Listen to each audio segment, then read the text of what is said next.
Chapter 14 is called MexAmerica, and it's basically the southwestern border of the United States from Texas, New Mexico, Arizona, Southern California. And we call it that because it's a term that's used to denote the transparency of the Mexican United States border, where today goods and people and ideas move pretty freely across the border, and both legally and illegally in some cases. And so the culture has kind of become this hybrid culture of the two.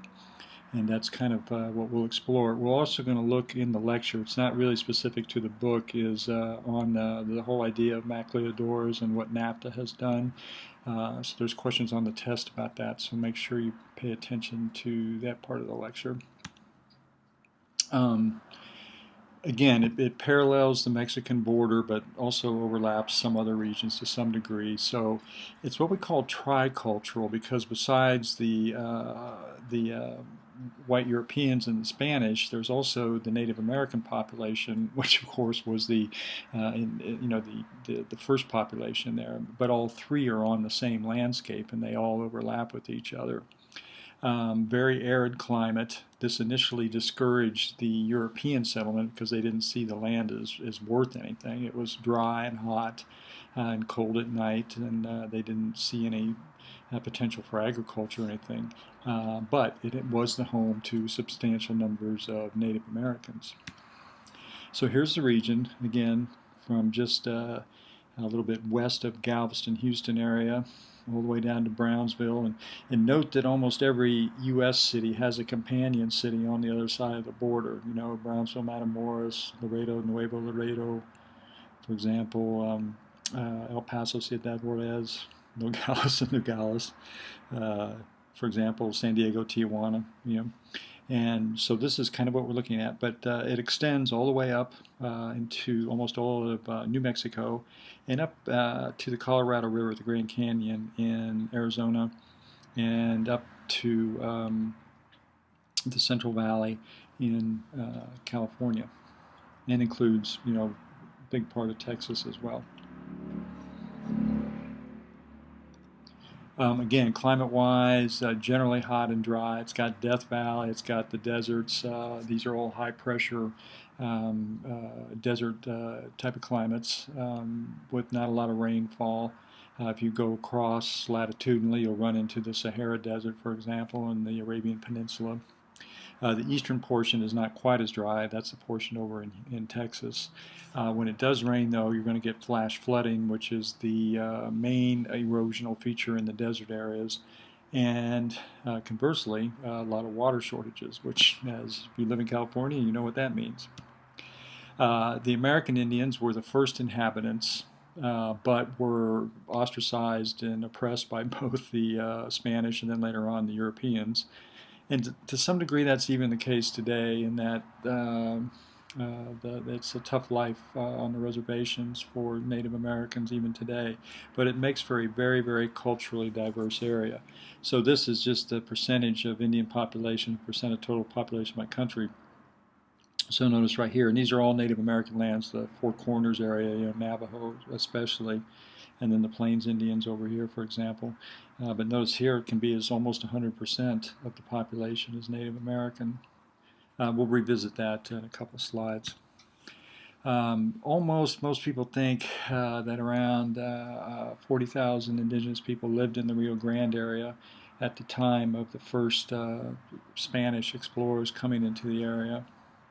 And this is pretty much, notice, for a large part around the river areas. This is the Pecos River, for example, and the Rio Grande up around here. And then notice that the Spanish towns very often just, were right next to the Native American pueblos. Just because, in part because it was seen as one of the tasks of the Spanish explorers was to convert the Native Americans to Christianity. So there was lots of missions and churches and fortifications along this path.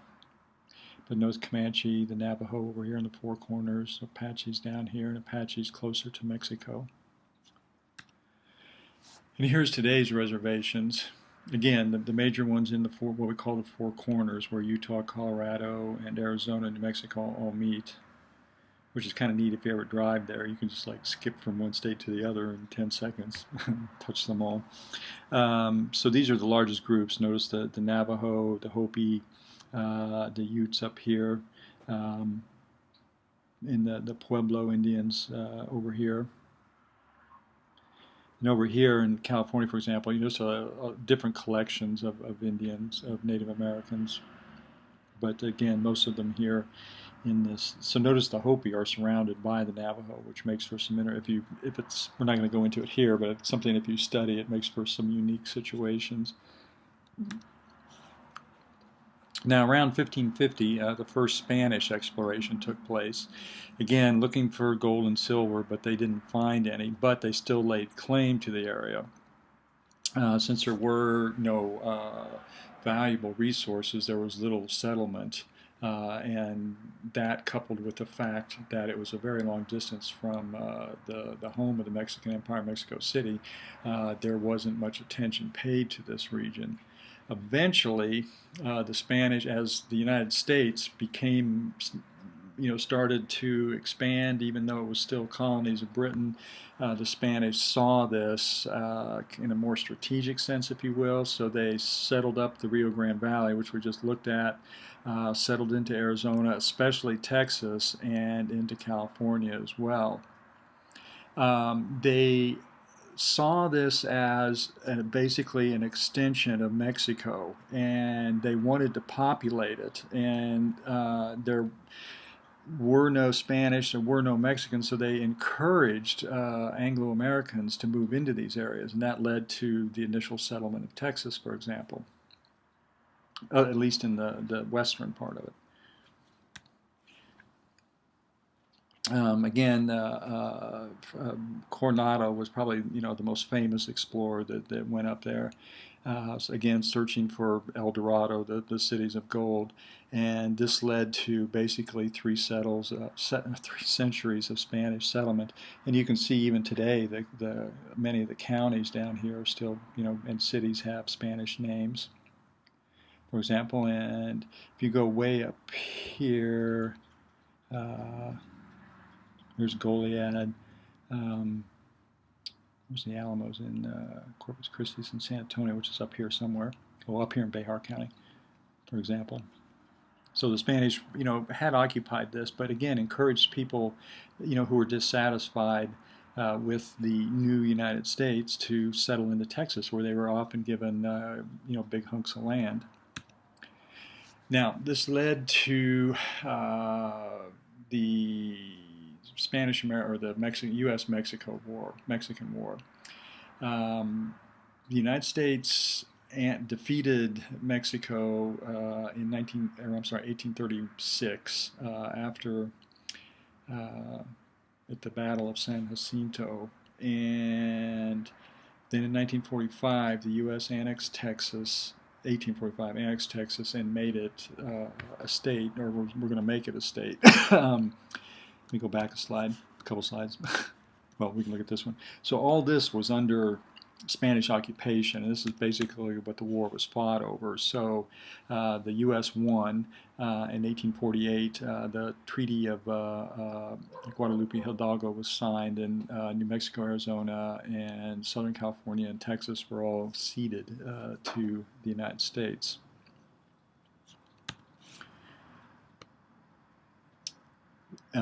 So that happened in 1848, the end of the Mexican War. But there were still Mexicans in, what was now, territories of the U.S., and they were allowed to stay there.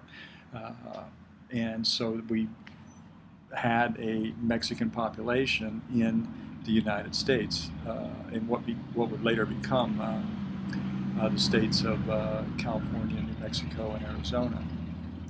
Now, with the gold rush starting in 1849, this brought more Europeans into the region, especially from the East Coast. But that was a little bit more northern California, but it led also to the settlement of San Francisco, Sacramento, and to some degree Los Angeles. but the Mexicans were still dominant in New Mexico, Southern California, and Texas south of San Antonio. So even back then in the 1850s, we still have this tricultural region. There's Mexicans, there's the Native Americans, and now the movement of Europeans into the region. So here was kind of how all things worked out here. So it was a republic. After the defeat of the Mexicans in 1836, it became the Republic of Texas, which was kind of like its own country. But then the United States in 1845 annexed this part of it right here, and then later claimed this part of it.